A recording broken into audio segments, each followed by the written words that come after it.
Hi everyone, I am Purav Vianney. I am from electrical department. Hello. So Pico CTF, it's like a very beginner-friendly cyber CTF contest. CTF is capture the flag event. Like you need, yesterday, two domains were discussed: cryptography and web exploitation. Today, another two will be discussed: binary exploitation, reverse engineering, and forensics. So you will get a challenge. A challenge will consist of one of these four domains, and you need to analyze that or crack or exploit anything, and exploit anything that, and you need to find the flag. And the flag is basically a string which serves as an evidence of a successful hack. So, like you can start giving CTFs, and to start with, Pico CTF is the best, and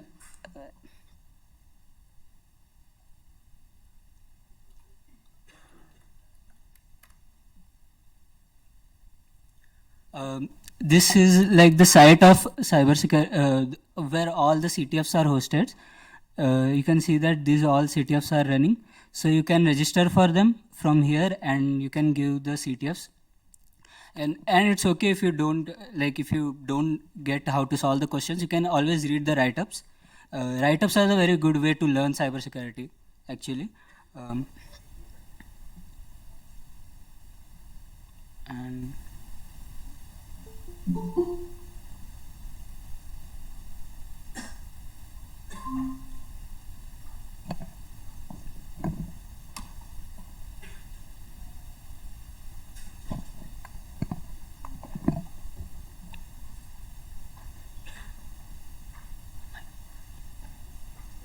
Mike.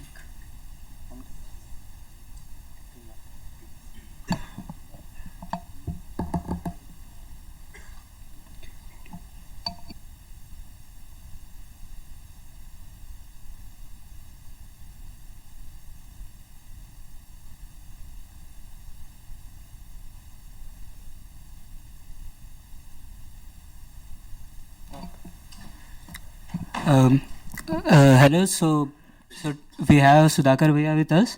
Sudhakar Verma was like graduated in 2017 from IIT Indore, and he's the one who started Byte Bandits and cybersecurity in IIT Indore. So currently he's working in a cybersecurity company, and uh, so hi Verma.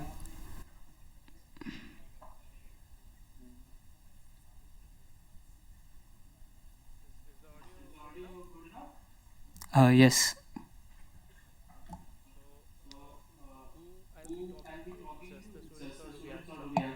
No. Yes. Uh,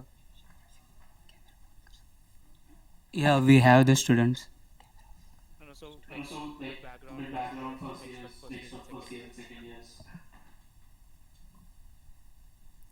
Yes, we have first years here.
Yes, the slides.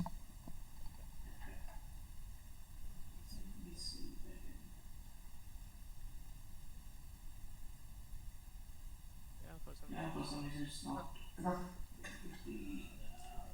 Okay, so Okay, so hey guys, since hey you guys, since you already had a already small had a introduction small about introduction me, about me, I I am a am graduate a of graduate of 2017 2017 batch batch from from CS. CS.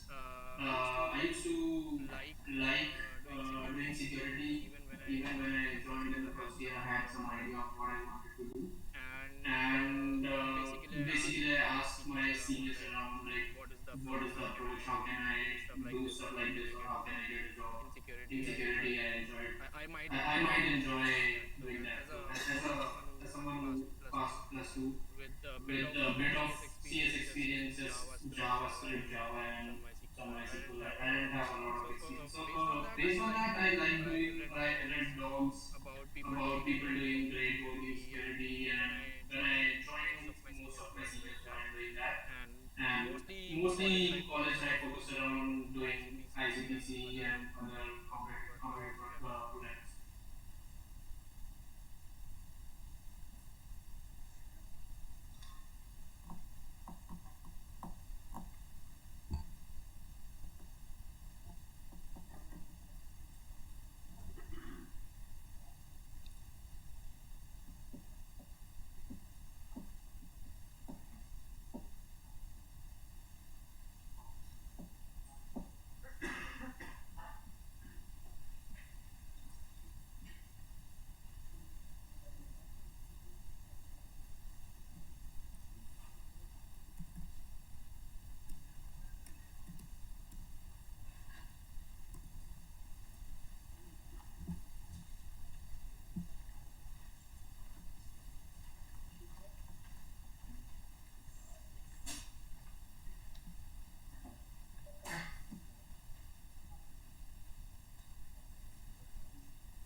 Bhaiya, your voice is very low.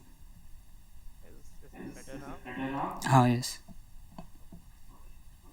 So I don't So I don't frequently use frequently use Google Google Meets, Meets, so I just so clicked I just right clicked and right at closed everything close except everything this, except and I this, didn't and see I that. didn't see that. The The presentation presentation tab was also tab closed. was also closed. So basically, So yeah. basically, yeah.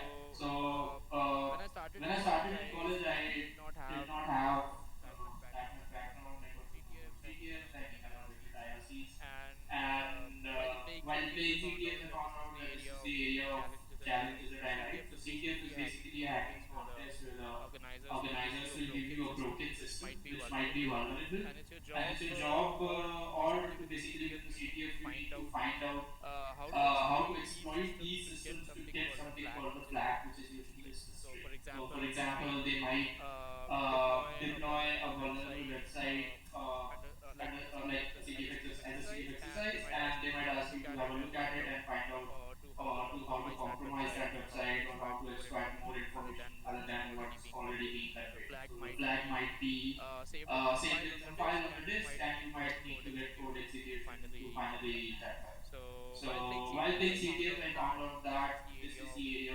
of security that security I that want I to work in, want to work in. and I And started I started working on reverse working on reverse engineering and engineering and trying to get trying better to at get it. better at Now, it. while Now, while interviewing interviewing in my final in my year, I final got to year, I interview got with to a couple interview of with a couple places of places where they were where they were actually hiring actually for hiring reverse for engineering reverse and engineering vulnerability and researchers. vulnerability So research. the So fun the part fun is part I is was trying to I was interview trying for to both interview of for these both of these roles, and I roles, and I fortunately found a fortunately place found where out a I place did, where I did, and and interviewed interviewed successfully, succeeded, and and I I basically got into basically got into security security right right out of of college. right out of college. So currently,